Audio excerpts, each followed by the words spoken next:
Und damit ein herzliches Willkommen und hallo zu einem weiteren Let's Play Fake Granddaughter. Ich bin jetzt ein bisschen mal fix. Wir sind immer noch hier im Void Space.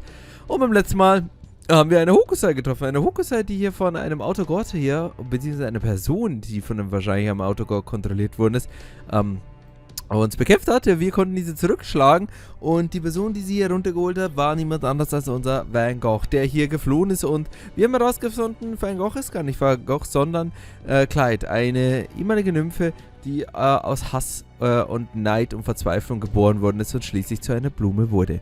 Nun gut, liebe Leute, die Frage ist natürlich, was wir jetzt hier mit unserem hauseigenen Foreigner Club machen. Und natürlich mit Gochi, Clyde, wie wir sie auch immer nennen will.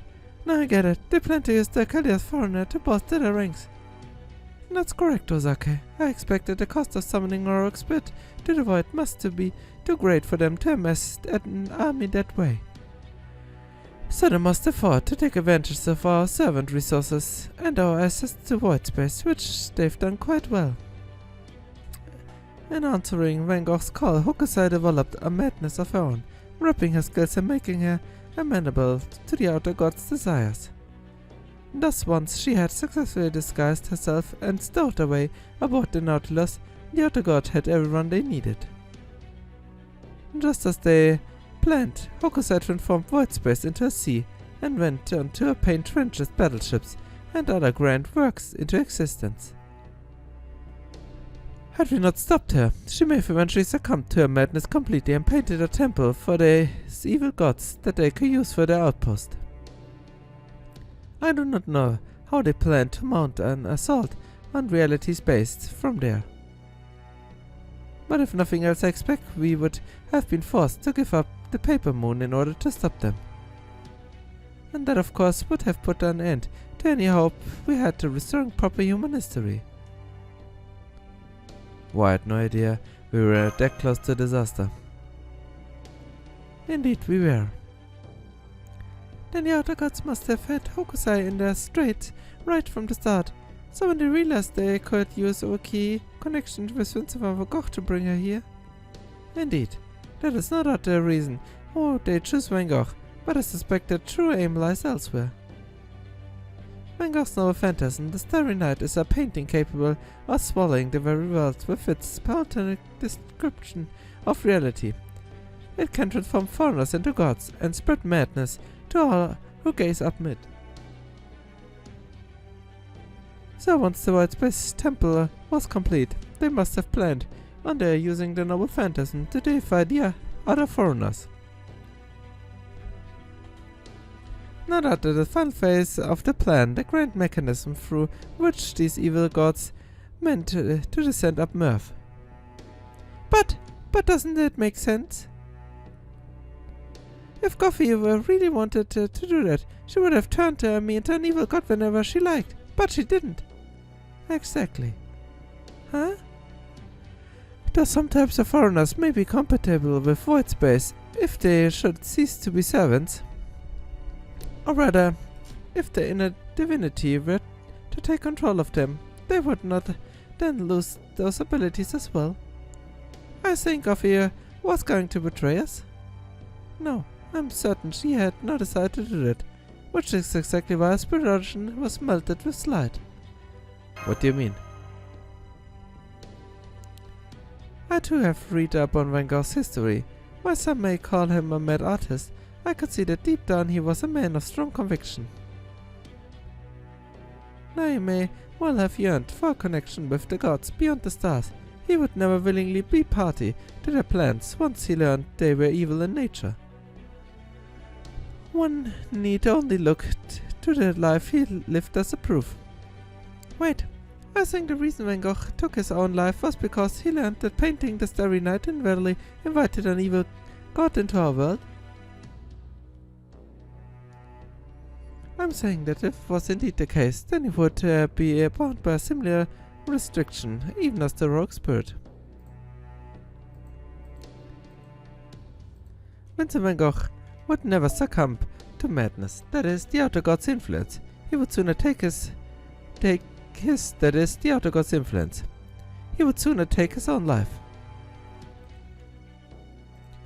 This must have been a greater conundrum for the outer gods. The noble phantasm they desired, above all others, was wielded only by rogue spirits who would never obey them.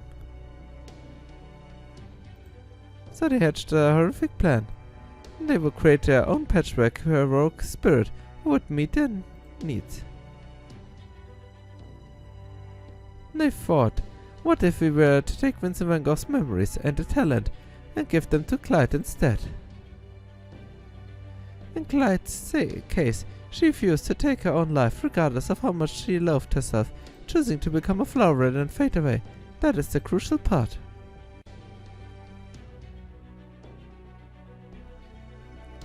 Then you mean they prevented their chosen rogue spirit from being able to commit suicide, as doing so would ruin their plans?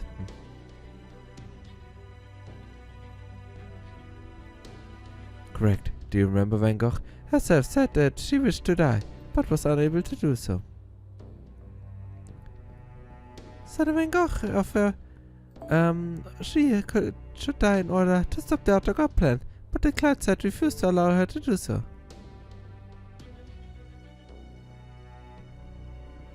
Poor Goghy. That's the cruelest ignominy I've ever heard.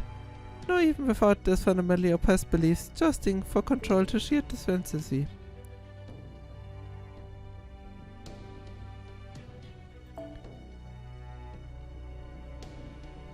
Between Clyde's mind and Van Gogh's memories alone must have been so hard for her. It seems the Outer Gods and the madness are extremely inverted foreigners indeed. With suicide no longer an option, if Van Gogh lost the battle in her mind and succumbed to the madness, then she may no longer had any compunctions against using her noble phantasm. If it had come to pass, it would only be a matter of time until the evil god's temple was complete, just as they planned. How awful. Man, any rogue spirits were basically living weapons, but twisting one of us to this degree is just to buy. What can we do to help her? Fine, I'll be the one to say it. There's one simple solution here. It's as efficient as it's cruel. When her wishes, we kill her. Das war auch von Anfang an Nemo's Plan. Oh, shuffle waterworks, I just stating the obvious. If you really want to save her, you have to do the work of thinking of something less obvious. But I will say this, we agreed that she can't kill herself no matter how much she wants to, right? That means now she disappeared, she must be running around lost and desperate at being unable to use her last resort. The fact that she gave up on the only way left make her wish come true. By having someone else kill her may even be a sign that her madness has reached its peak. Oh, come on. Miss Timeless Beauty glaring at me won't accomplish anything here.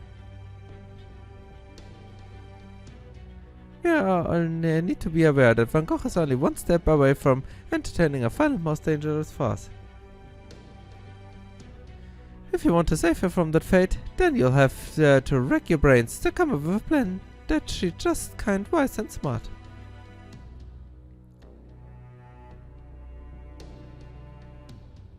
If you manage to pull that off, then I suppose I might consider helping you a bit more, if you feel like it. I have to. I want to slack off more with Van Gogh. Go get Van Gogh. Go, go. I, too, will do my best to save the poor girl from her sad fate. Any honorable warrior would do the same. And of course, the very idea of letting these evil gods descend up your world is outrageous. That would be an absolutely unacceptable affront to public decency. Das ist der Hauptgrund. Young Fate, the Nautilus. No, wait. Speaking of Captain Nemo, a phantom spirit, I promise I'll do everything in my power to save her. And if you learned anything about you two, of course, of the voyage, acting commander and acting vice commander, it's that you feel the same. We are not leaving here without her. Absolutely. There you have it. We are all one mind to this. So, will you help us to save her too, Yangafe? Yes! Oh, she! Of course! I do whatever it takes to rescue her. But first we have to find her. So I'm going to make use my mobility whether you like it or not. Lady Lambda. We also need resources. Goddess, anything you can help to us find. New weapons, new information. Anything will be a huge help. Oh, and we also need to defeat the enemies hiding in the go-watch spaces. If you are going to get anywhere, friend Lady Raiko, I'll be counting on your help with that. As for me, I put everything I have into finding those enemies. Will you look for them with me, buddy? Oh, of course. I will, you. Keiner hat sie gefragt. So I get so caught up with watching everyone unfold that I forget I'm actually part of it. Man, yeah, rescuing Professor Van Gogh. That sounds awesome. I'm gonna work just as hard to make that happen as I did to make my deadline that summer. Excuse me. Ah! Lord John, you! I was so sorry about calling you Hegemoike. Oh no, I'm not at all concerned about that. As all pets, I take care as necessary. It was inevitable that history would come to know me by that moniker. I only wish to know if the naval chart I left you was entered into the computer's mapping system correctly. Yes, of course. I mean, we'd never made this far in a million years without it. Then, why are you all acting as though Clyde's and Van Gogh's whereabouts are unknown? Huh? Then does that mean this final destination here is... Indeed, I already accounted for Clyde's and Van Gogh's disappearance in my prediction.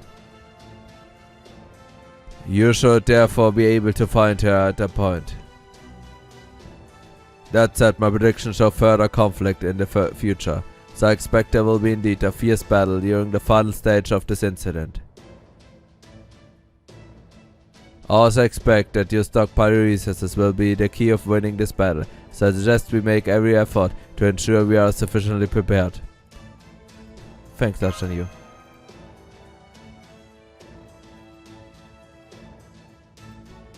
And Captain, belated though it may be, I owe you an apology. As much as time was on the essence, it was still wrong of me to tamper with your ship without your permission.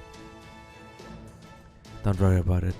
If you hadn't done that, none of us would be here right now. I'm glad you're on our side, Shanyu. Also, entschlossen und gemeinsam stehen wir hier zusammen in der Hoffnung, dass wir unsere gute Gochi retten können. Aber ein leichtes Unterfangen wird es auf jeden Fall nicht. Na gut. Sagen wir den Quad ein. Können wir mal gut gebrauchen. Und, ja, natürlich haben wir das Ziel doch. Conquer's Warcry has been backed up. So, das können wir auch also dann Shanyu nutzen. Das machen wir auch, aber jetzt würde ich mal sagen, gehen wir erstmal. Hallo, da. Alltag 3. Was unsere Pop-Idols hier zu sagen haben. Alltag 3. Also wir sind wieder in der wirklichen Welt. Und es sind wieder schlimme Geschichten, die uns dann dieser spooky Typ erzählt. Den wir nicht mögen. Burnt ihn, liebe Leute. Okay, let me make sure I've got this straight. The key feature to define these other gods are 1. They are huge, gross and powerful. 2. Our usual physics and magecraft rules don't apply, which also makes it hard to communicate. 3. They claim ownership right to Earth and inventors right to its life forms. 4. If they were actually in charge of Earth, they turned it into something weird and grotesque. 5. Most of them have been imprisoned. 6. While they generally act independently, some of them are allies, and some are enemies. And 7. Regardless of what they look like, they are not immortal, metaphysical or conceptual beings. Yes, they're flesh and blood creatures, of lifespan just as finite as ours. Not about, sum it up. More or less. I'm a bit concerned that we may be in danger of underestimating the threat they pose, but we can't put that aside for the moment. I get it. This view is basically the antithesis of the last 2000 years of philosophical optimism. The author may as well be saying, we are not pure beings, man. God isn't real. The only reason we are here is cause some gross, disgusting monster made us. When you put it that way, it explains a lot about the foreign incidents that have cropped up so far. You think? Personally, I'm inclined to write a whole idea of us a fairy tale nonsense. Hey, don't be quick as to dismiss fairy tales, Sion. We've already proven we can hypnotize about something like white space after all. Think of it that way. If the world of intellect we know is the inner side, and everything else is the outer side, then it's only logical that from the point of view everything from ethics to a world outlooks would be turned in their heads in the outer side. And it definitely lines up with the ideas of a certain early 20th century novelist. Ach so, Lovecraft. ich dachte mir gerade, meint sie Lovecraft? Ja, sie meint Lovecraft. I still do not know. The whole thing sounds ludicrous to me. You think? Anyway, let's move on. If we are dealing with outer gods here, the main points we need to worry about are 5, 6, and 7, right? Since they can't make many direct moves, their options are intervening here are pretty limited. We might be able to leverage their oppositions to one another as a means to drive them away. And in the worst case, it's possible to use a physical magecraft on the otherworldly means to destroy them. Fantastic. I've never seen anyone else grasp this idea so quickly. You truly are peerless genius. You know it, alright. So what's the opposition about anyway? Ah yes. Why some believe each of the outer gods belong to a wonderful faction, much like the four elements earth, fire and wind. Personally, I think that idea is preposterous and has no basis in fact. However, it is clear beyond a shadow of a doubt that there are some divinities who are initially opposed to one another, simply by virtue of their conflicting natures. So, some gods are in opposition to one another, huh? I don't know about that, but I do know what Hokusai and Abby do not seem in any way adversarial. Very true. In fact, they seem to be very good friends indeed. Seeing them always brings a smile to my face. I'm not gonna make a big thing of it now, but hearing that from you, it sounds more than a little ominous. Ha ha ha! At any rate, there's no telling what the future may bring. The way things are going now, it's only a matter of time until we encounter a foreigner with a clear hostile intent. So there's nothing we can do about that. Well, that is not encouraging. I'm certain there is a divinity out there who considers Lady Hokusai the enemy, and the same also true for Lady Abigail. If both foreigners were to say as they say, get into a tussle with their enemies, the chaos unleashed would be a kind to the hell on earth. And as heartwarming as the prospect may be, as the caretaker of this fine facility, I'm sure that is a headache you would much prefer to avoid.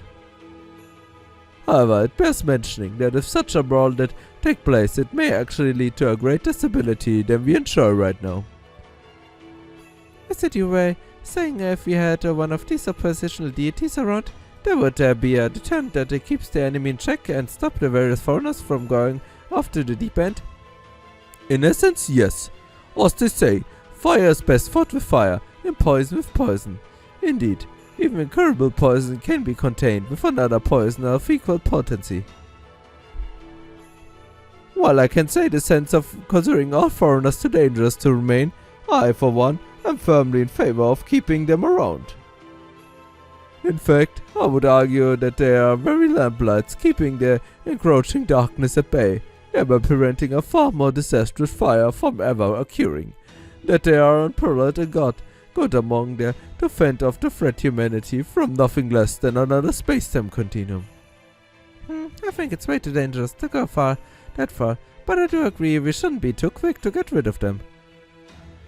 After all, if knowledge is power, then the unknown is even more power. I agree. With that too, Marshal Gills, there's still one thing I would like to ask you.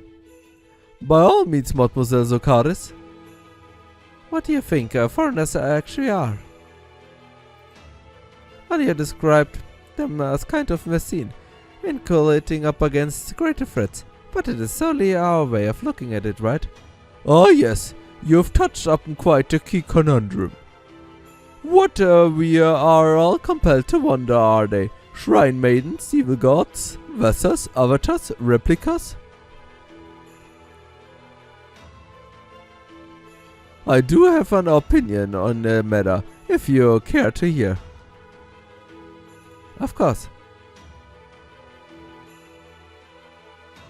I believe they are genial heroes. Oh.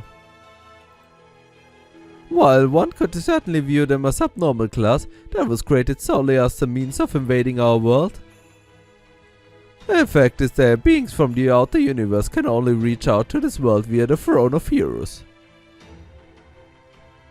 Speaks volumes. The fact is, if these beings wish to come to our world, the only option is done to heroic spirits, in other words, a human shadow that left an indelible mark up in history. And what is that but an incredibly binding restriction? It goes to show that even in the face of these outer gods, our world remains impenetrable and indomitable. So why should we be particularly afraid of their otherworldly madness? We know that humans are more than capable of going mad, killing and destroying, even without such influence. Sieht man dir. Sieht man deinen Händen, Mann. In fact, I will go so far as to say this madness creates anti-heroes, which go on to create their legend of terror. And the throne of heroes welcome all of it. I trust you see my point. The foreigners' girls are still in the midst of creating their legend, and they are doing so exactly the same way as all the heroic spirits did during their lifetimes. That is why I have no fear of foreigners. Indeed, I welcome any of all new arrivals from their class. Well, that turned out to be a more interesting discussion than I expected, don't you think, Shion? I suppose so. Personally, I'm still digesting the idea that new anti-heroes are being created even as we speak. Yeah. Oh, hey there, Miss XX. Have you been swimming this whole time? I have. Since we've been seeing the things like the multi-headed and flying sharks lately, I thought I'd get in some practice battles to prepare the upcoming season. Oh crap. Ziriri brings over Reese. I didn't realize I'd been out this late. I'm off to a nap whatsoever left over from a diner. XX, out for takeout! While we are on the subject, where does she fit into all of this? Keine Antwort. Getting back on track. By hook or by crook if necessary, I would say I feel a bit uneasy about one thing. Oh, and what's that? Remember how I said that conflict between adversary foreigners should effectively allow them to cancel each other's power out? Well, if a foreigner capable of mediating such a conflict were to show up, that would be another matter entirely. Also, ein Krieg der außeren Göttern. Also wie gesagt, das basiert natürlich alles auf der Lovecraft'schen Lore. Für die, die da mehr gerne drüber sehen wollen, können die natürlich gerne das Abigail Williams Video von mir anschauen. Da rede ich ein bisschen darüber. Was es hier mit den ganzen Cthulhus und den anderen, die alle sehr schwer auszusprechende Namen haben, auf sich hat. Aber wir ignorieren das jetzt erstmal, denn liebe Leute, ob Outer Gods oder was immer, das hält das natürlich nicht. Doch zu retten, liebe Leute. Und ich würde sagen, beim nächsten Mal werden wir diesen Plan versuchen in die Tat umzusetzen. Dann würde ich sagen, bis zum nächsten Mal. Vielen Dank fürs Zuschauen und